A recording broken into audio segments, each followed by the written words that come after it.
WWE's decision to reintroduce Ron Killings under his real name, shedding the long-standing comedic R-Truth persona, marked a groundbreaking pivot in wrestling storytelling. What began as an apparent farewell spiraled into a real-time reckoning, a fired veteran turned unexpected lightning rod for fan-driven redemption. In an era where overproduced scripts dominate, Killings' raw, unscripted return shook the ring with rare authenticity. Fueled by social media outcry and rooted in decades of underappreciated work, WWE seized a viral moment and transformed it into a powerful narrative. This wasn't just a rebrand, it was a resurrection, both personal and professional, that fans demanded and WWE finally delivered. The long shadow of the jester. For decades, Ron Killings had been WWE's perennial fool, the jester who injected humor and levity into countless backstage segments during some of the company's dullest creative years.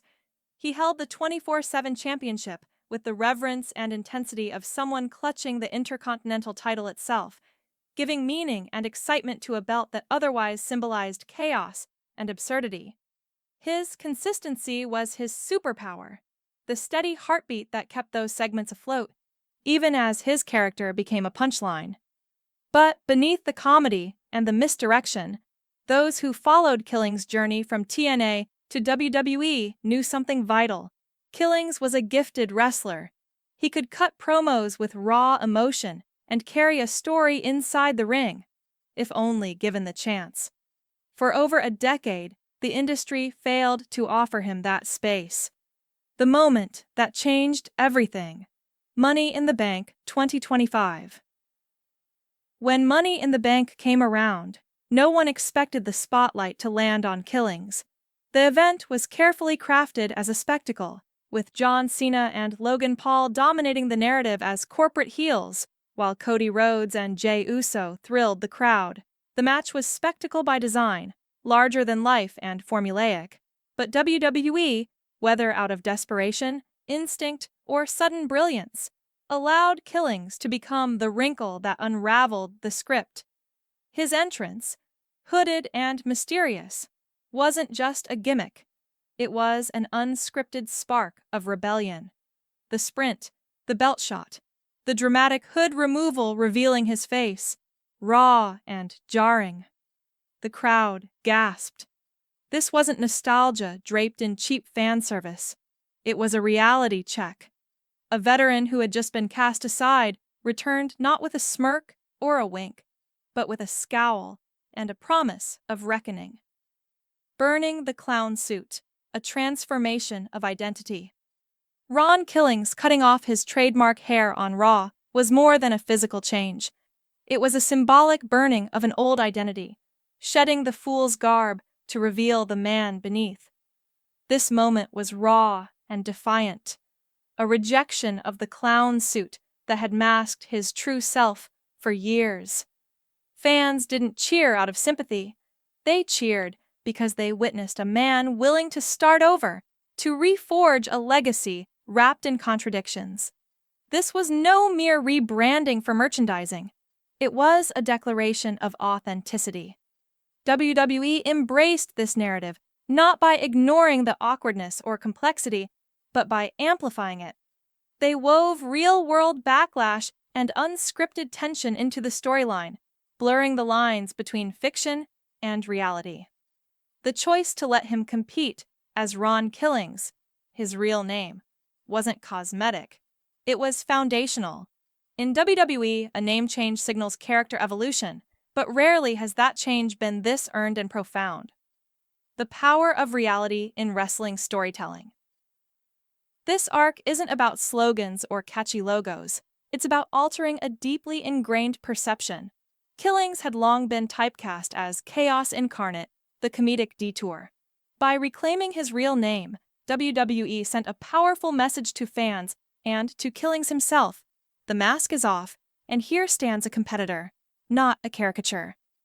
Behind the scenes, the crucial intervention came from Nick Khan. While Triple H reportedly viewed Killings' exit as part of an inevitable generational shift, Khan recognized the viral momentum surrounding Killing's release as a lightning-in-a-bottle moment. Wrestling is ultimately about emotion, and nothing sparks genuine emotion like reality breaking through the scripted veneer. Killings didn't need a lengthy build-up or a fabricated storyline. Navigating a new chapter. The challenge. Ahead. As WWE steers Killings toward more serious, grounded storylines, the challenge is clear. Maintain the rawness and authenticity that made his return so compelling without smothering it in overproduction. The instinct might be to pair him with big names, especially Cena. But the true strength lies in letting the emotion breathe. The more Killings can speak plainly about the business, the betrayal, the laugh tracks he endured while others soared, the deeper fans will connect. His anger is righteous. It's a mirror to the system that once sidelined him. This makes Killings the perfect foil to Cena's current persona, no longer just the humble role model, but a calculating, semi-detached star clinging to relevance behind a polished smile and lucrative sponsorships. A creative turning point for WWE. The success of Killing's unplanned storyline has sparked an internal reckoning within WWE Creative. The audience clearly wants truth, not just fiction, stories reflecting real pain, real disappointment, real triumph. These narratives resonate differently, and WWE may now recognize that exits, returns, and rebrands are no longer just transactional events. They can be emotionally rich turning points. Killing's presence also disrupts WWE's carefully crafted premium branding strategies. In an era when main events are tailored for corporate partnerships and media windows, Killing's story is too raw, too messy, and too real to be neatly packaged. It's a narrative swimming in gray areas, firing, rebellion, gratitude, and vengeance, making it difficult to sell but impossible to ignore. A moment of authenticity in a manufactured world. Behind the scenes, WWE's forced pivot illustrates how volatile fan sentiment has become post-Vince McMahon. Triple H may see this as part of the show, but reports from insiders confirm otherwise.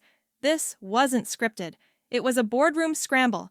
Nick Khan's quick decision to reverse course saved the day, retrofitting a storyline around Killings. Ironically, this unscripted arc may be WWE's best story all year, a testament to the power of reality breaking through fiction.